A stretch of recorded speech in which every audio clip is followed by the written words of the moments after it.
राम राम मित्रों, आज पुनः इस ज्ञान गंगा चैनल पर उपस्थित होकर आप सबके समक्ष धर्म चर्चा के कार्य को निर्बाध गति से आगे बढ़ाने का प्रयास करता हूँ। आज की इस धर्म चर्चा में हम ये जानने का प्रयास करेंगे कि इस भौतिक संसार में हमें किस प्रकार आचरण करना है।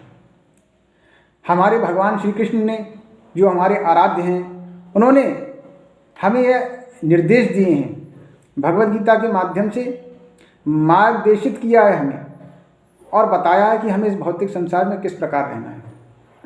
भगवान श्री कृष्ण भगवद गीता में कहते हैं कि एक व्यक्ति को इस भौतिक संसार में उसी प्रकार रहना चाहिए जिस प्रकार से कमल का फूल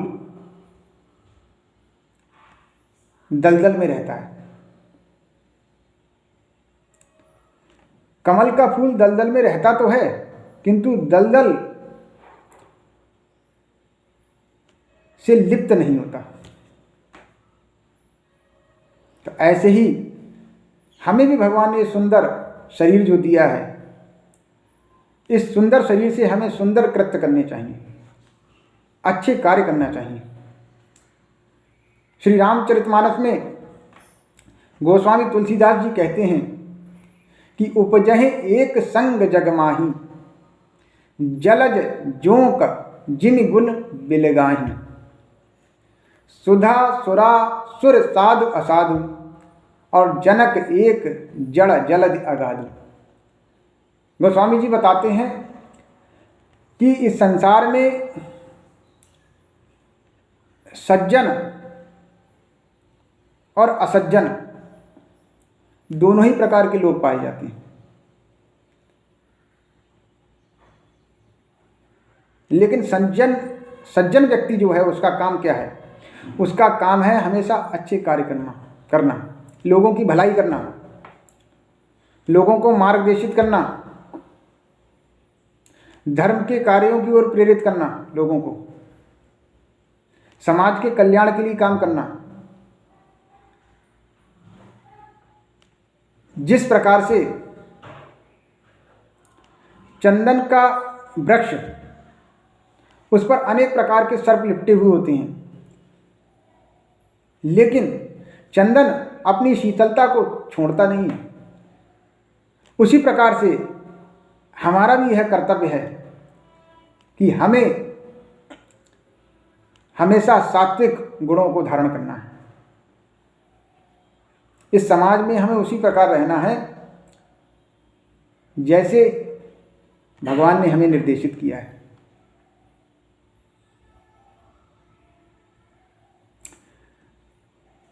जलज माने कमल का फूल और जोंक दोनों ही जल से उत्पन्न होते हैं। दोनों का पिता एक ही है, जल ही है, किंतु दोनों के स्वभाव में कितना अंतर है। जलज माने होता है कमल, और जोंक हम सब जानते हैं जो एक परजीवी जीव है।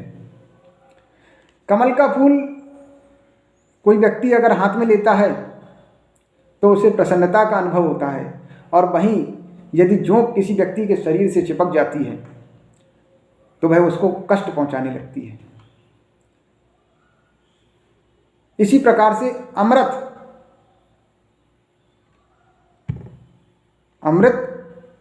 और मदिरा दोनों जल से उत्पन्न होते हैं। जल से उत्पन्न है, जल ही उनका पिता है, किंतु दोनों के स्वभाव में कितना अंतर है। अमृत को लोग धारण करके प्रसन्नता का अनुभव करते हैं, और जबकि मदिरा का उपयोग करके व्यक्ति विक्षिप्त हो जाते हैं, मानसिक रूप से क्षुद्र हो जाते हैं। तो कहने का तात्पर्य यह है मित्रों कि हमें इस संसार में उसी प्रकार जीवन यापन करना चाहिए जिस प्रकार से हमारे प्रभु ने, हमारे आराध्य ने हमें आदेश दिया है।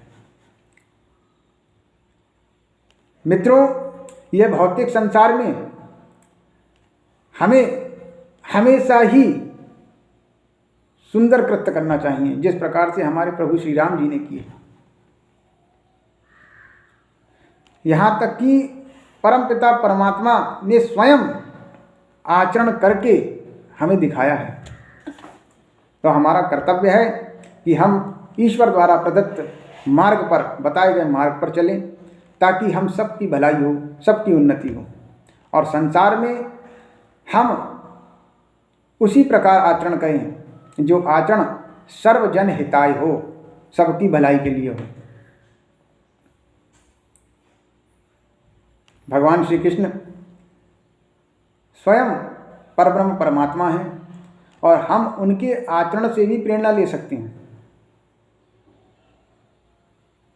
उनके आचरण से भी प्रेरणा ले सकते हैं। तो मित्रों, हमें सदैव ही यह स्मरण रखना है कि सनातन केवल और केवल मानवता की प्रगति की बात करता है, मानवता की उन्नति की बात करता है और इसी विचार को हमें जन जन तक ले जाना है। और उसके लिए हमें क्या करना है? अपने ईश्वर जो हमारे प्रभु श्री राम हैं, भगवान श्री कृष्ण हैं, उनके द्वारा दिखाए गए मार्ग का अनुसरण करना है। भगवान ने तो मर्यादित जीवन जीकर दिखाया है।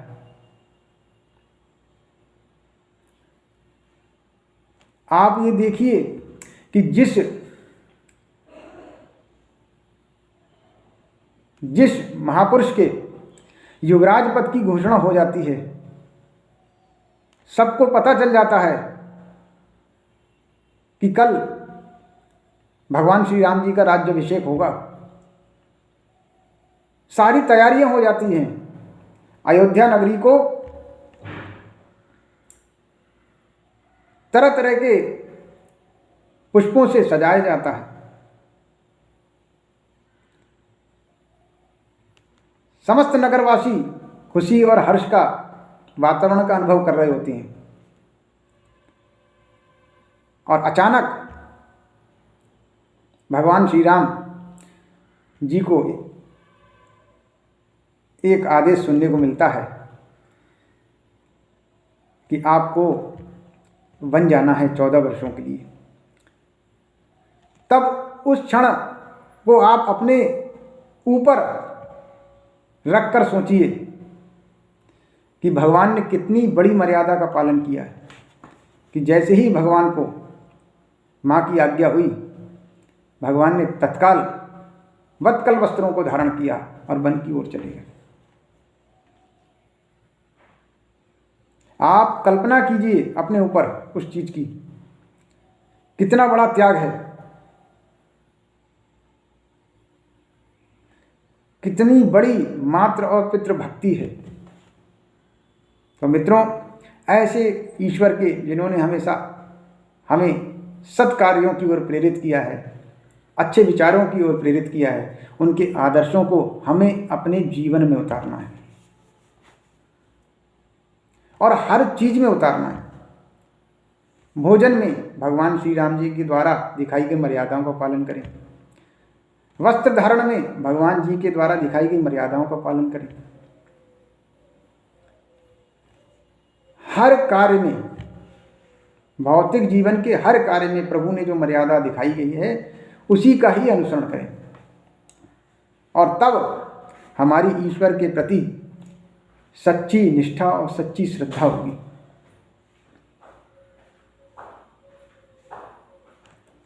और मैं आपसे पुनः आग्रह करता हूँ कि आपको जब भी अवसर मिले भगवान के नाम का स्मरण कीजिए, भगवान से जुड़िए और अपने जीवन को सात्विक बनाने का प्रयास कीजिए।